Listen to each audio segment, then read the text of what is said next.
How are you?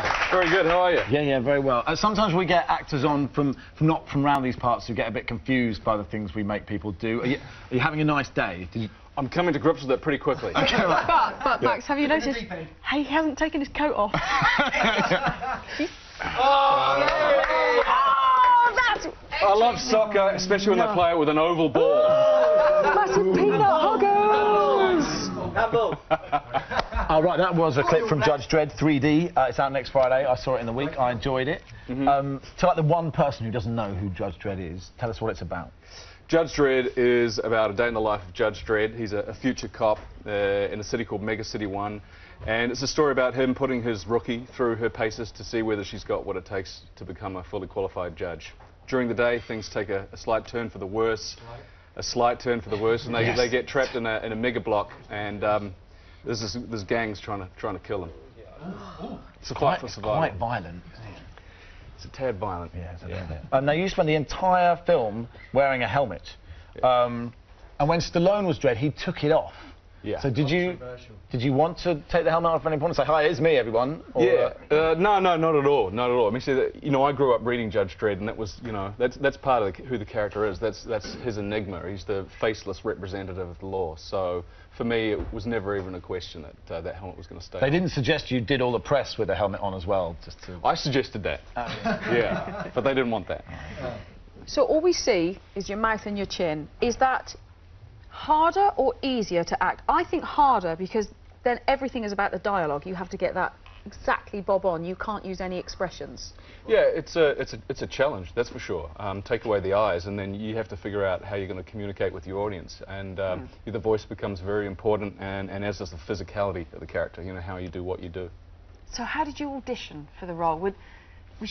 Not one of these. Just your chin on show? Did you have to do a chin audition?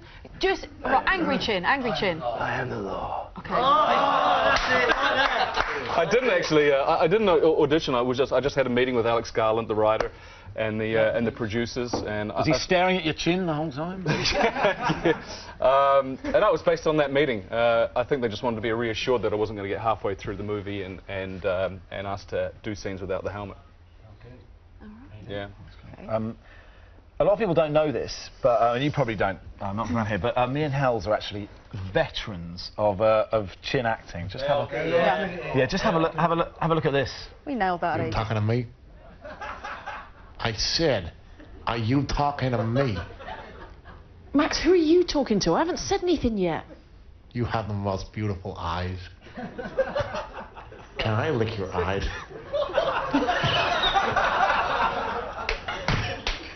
Do you still want to lick my eyes? Oh my God, she's bald. That's very good. Very good. Oh, we had so much fun doing that. But it's just really tiring, isn't it, when you're upside down? Blood rushes to your head. You have been in some massive films, 2 of the Lord of the Rings trilogies. What were they like to be in?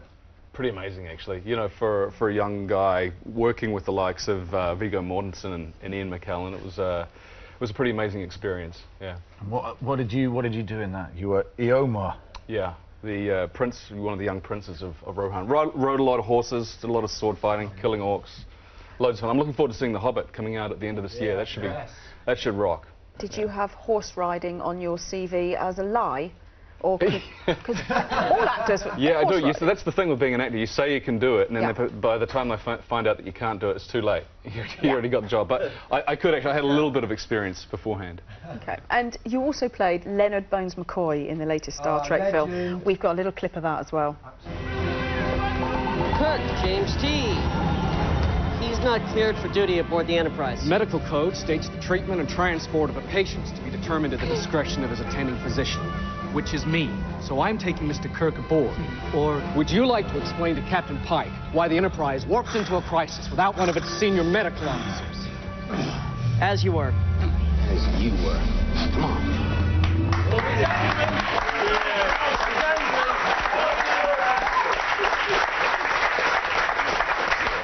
Was Kirk just really drunk there? Yeah, a bit of method acting going on in that scene. Such a legendary role, though. Were you nervous at all that Trekkies would hunt you down with pointy sticks if you made a bit of a hash of that role? Because, you know, yeah, well, certainly, you know, I mean, DeForest Kelley, who originally played Bones, was just iconic. So big boots to step into, and you know, I felt that it was important to make sure that the character was identifiably Bones. So there's a few nods there to him. And have the Trekkies told you this? Have they approved of you? I think the response was actually really good. Yeah, the response was, I mean, the film went down so phenomenally well, and we just actually finished making the sequel, which will be out May next year. Okay. So, and have you done any of the conventions? No, I haven't done any Star Trek conventions yet. Because you don't really want to go and meet them. No, I don't mind. It's actually it's quite a cool opportunity. Actually, you know, when you do theatre as an actor, you get an instant idea of, you know, if someone likes what you've done or someone doesn't. You know, and quite often when you do a movie, it's not until you actually get to meet the fans that you understand how well appreciated it was. So that's quite cool. I'm all for it. And I'm sure it's only a very small percentage that are a little bit enthusiastic. Over-enthusiastic. Most Trekkies are fine. Yeah, I also have never been to one, so I don't know. Yeah. Come on, mate. You have. We know you have. You know he has. They're just really fun, all right? He can't. He has no time. He goes to Jazz Clarinet Club every Wednesday afternoon. You would love it. Right, now, why are you being so rude to me, Helen? There's no need for that. Okay. You're not really a football fan. You're a rugby fan. Can you? Oh, no, don't get me wrong. I love football, and it was really interesting, you know, being in New Zealand during the World Cup and seeing. I mean, the All Whites did phenomenally well. They were one of the only unbeaten teams, and just to see how a rugby country actually got behind that team was really great. So, you know, football's on the rise in New Zealand. It's a good thing. And Viggo Mortensen tried to make you support Barcelona. He was in Lord of the Rings as well. That's correct, yeah. He's a big Barcelona fan, yeah. Well, Barcelona. Yeah. Struggling in the lower league. Completely unrelated to anything. Are you a Scooby-Doo fan? A Scooby-Doo fan? I might have watched an episode or two. Do you have a Scooby-Doo impression? I'll try. It might sound more like... Do you want me to hear it? Do you want to hear it? I've seen his eyes, he's up for it. Shaggy! Yeah!